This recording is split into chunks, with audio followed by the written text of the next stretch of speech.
Episode 9. The odd feeling everyone gets, nobody wants, but could be incredibly useful. Hi, and welcome back to the Optifast Lifestyle Education Series. This episode is the 9th in a series of topics, each one helping you with a different aspect of health, with an emphasis on weight management. Today, we're going to look at comfort eating and snacking, and how to tackle these very common issues to ensure you can stay on track with your goals for change. To begin with, I'd like to give you a bit of an explanation of what is going on when you snack mindlessly or comfort eat. Often people will tell me that they find themselves eating when they don't want to. Some people even describe a feeling where they are standing in the kitchen, watching themselves eat something but can't seem to intervene or control what they're doing.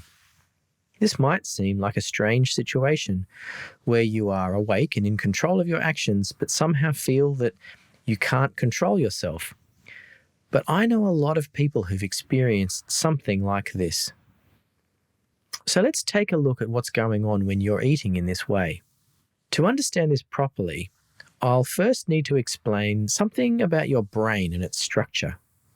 You see, the thing is, you can sort of generally divide your brain into two parts. There's the thinking part, which you might also call your conscious brain or your decision-making brain. This part of the brain is the most complex part that you use to understand things, make decisions or plans, and form opinions. If you're wondering where it is, it's at the front, where your forehead is. It's this part of the brain that's involved in learning new things or dealing with unfamiliar situations.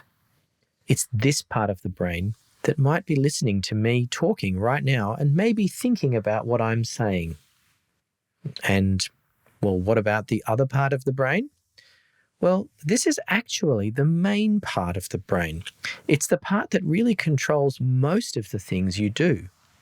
Because if you think about it, most of the things that you do are automatic.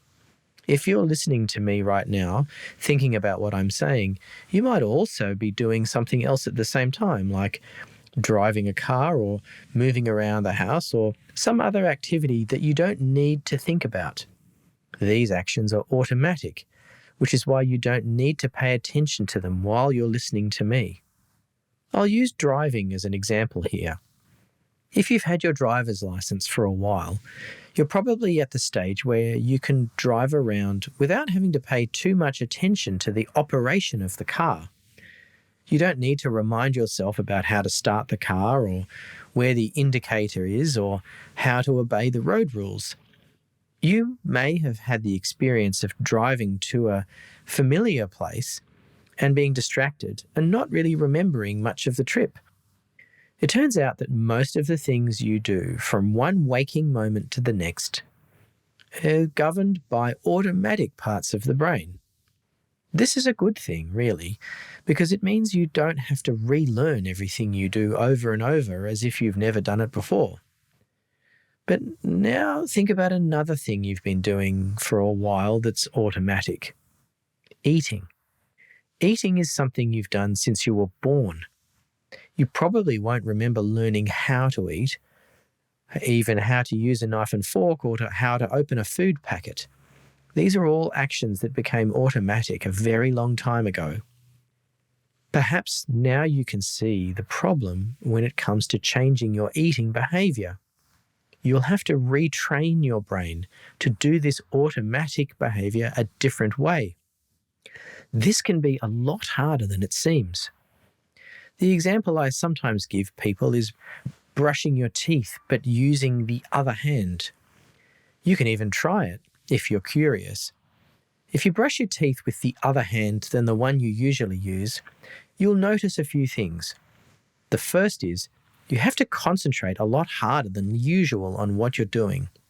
You may also find you don't do as good a job as usual because you aren't used to doing it this way. You may even notice that it feels a bit awkward or uncomfortable, as if your mind is somehow telling you that you're doing it wrong. So if we apply this understanding to eating, You might see how changing habits, such as snacking or comfort eating, can be an unexpected challenge. Another thing that is quite hard when you want to change a long-standing behaviour is just how it feels. I mentioned before the idea of brushing your teeth with the other hand. Perhaps just the thought of it feels a bit odd. Here's another example.